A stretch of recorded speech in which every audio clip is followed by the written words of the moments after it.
Olympia looping is the world's largest traveling coaster. It was designed by Anton Schwarzkopf and Werner Stengel, debuting in 1989 at Oktoberfest, the big German festival that happens every year, and since then has traveled all across Europe, showing up in a different location every single time, though it always comes back to Oktoberfest, and since 2016 it's been coming to Winter Wonderland at Hyde Park in London. I happened to catch it while at Wiener Prater in Vienna, Austria. The ride can be most notably identified by its 5 huge vertical loops, of course resembling the Olympic rings. Although I know to not cause confusion with the 2012 Summer Olympics that were in London, when the ride appears at Winter Wonderland, they changed the name to be Munich looping, or München looping. Regardless, it's the same ride getting disassembled and rebuilt every single time, and for a ride that is being torn down and put back together that many times, this thing was extraordinarily smooth. Like, I know Schwarzkopf roller coasters have always been like pretty smooth rides, but man, this thing's been making the circuit for over 30 years. That's crazy. It's such an icon. I was so thrilled to get the opportunity to experience it. So in this review, I'm going to be talking about my experience on Olympia looping, tell you what you can expect with this attraction, because I really do recommend experiencing it just because of how iconic it is. But I'm not going to lie, I do wish the ride experience was a little better, but I'm going to get to that in a second. Now, I know with most roller coasters that I review, I like to talk about the experience like walking up to the attraction, the different theming elements and everything, but depending on where you go, it's going to be different every time. When I went to Wiener Prater, Olympia looping was there for like an extended period of time, couple months. It was located towards the back of the park, but still had that, of course, temporary foundation work. And because Wiener Prater was a free to enter park, of course you pay per ride. And no matter where you go to ride Olympia looping, you're gonna have to pay for it. And Olympia looping cost a whopping $9 every single time.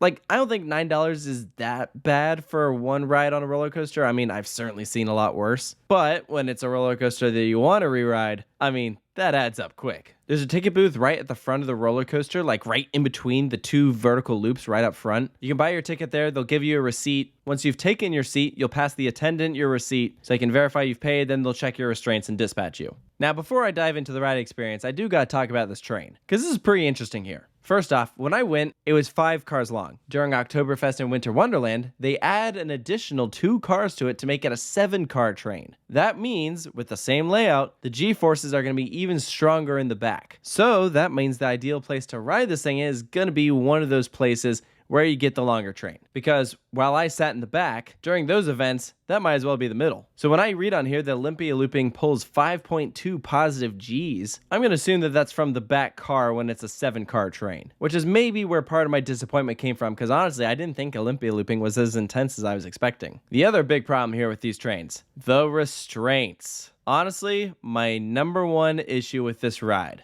they are terrible. There's very few instances when I look at a roller coaster and I'm like, yeah, you know, those restraints ruin a ride. But I can safely say that the restraints here kill Olympia looping. These are accordion-like restraints. They're big and bulky, and you pull them down over your shoulders, like right up against them, and then they come down further on you as the ride goes, because the forces like push it against you. And it's so hard against your shoulders that you like might try and slouch a little bit to give yourself some breathing room, but then it's just going to come down even further. So by the end of the ride, you end up like in a squished position. It is so uncomfortable. I don't know why they're there when you could easily just have a lap bar and call it good. So many other Schwarzkopfs just have that lap bar restraint and it is just fine. I've heard some people say that it is to keep your hands inside the vehicle so you're not putting your hands up in the air because of near misses. Okay, if that is the case, I still feel like there's a better way to do this. This accordion design is just bad, which is a shame because the potential with this ride is through the roof. When you exit the station, you start turning to the right, going up this tire-driven lift hill. You eventually level out and continue straight for like that last portion. 110 feet in the air. This first drop also slants you to the right, dropping you fairly suddenly into your first vertical loop. This is the biggest one, the black loop. It's a good inversion, don't get me wrong. I do like some of the other ones better, but I did enjoy this drop. I didn't feel like it whipped you as hard as some other Schwarzkopfs do, but following that loop, you'd stay fairly level and take a sharp left turn. This is a really well-paced moment because then it just throws you into your second and third loops, which are, in my opinion, the best parts of the ride. They're right back to back, and you're gonna have a pretty big gray out. But unfortunately, this is where the ride starts to get a little weird. So you exit and bank upwards to the left, and then you enter a section of drive tires, because I guess it needs a little bit more help climbing up there. You bank downwards to the left and then switch to the right. I do like that fast-paced turn. You're descending heading downwards to the right, and then you enter your 4th and 5th loops. You probably aren't going to gray out at this part. Definitely not like you do with the 2nd and 3rd inversions. You're turning upwards to the right, you enter a block break, drop down into what I think is supposed to be a tiny little airtime pop, but it doesn't really work at all. And then you have a helix that, I'm not gonna lie, is kind of slow, pretty boring, doesn't really do anything. You then switch upwards to the left, bank to the right, again, not going that fast at all. And that's your final turn before hitting the brakes. So the ending of the ride is just really lackluster. It just kind of meanders through those final moments. Like, it's a long ride, but after that last loop, it's just not very interesting at all. I mean, I understand that it's a compact layout and they wanted to make it like a full ride experience, so I don't fault them for that. Like, I'm glad it's a long ride. My shoulders don't appreciate it, but my dollar does. I just wish that it had better pacing there because it actually started off on a pretty good foot. I wish a couple of the transitions were a bit whippier, but again, maybe that comes with like, if I was in the 7-car train, then maybe it would feel different. Perhaps it was an expectations thing. I expected the ride to be like rip your face off intense, which just from looking at it, I mean, it looks like it's going to be a really intense experience,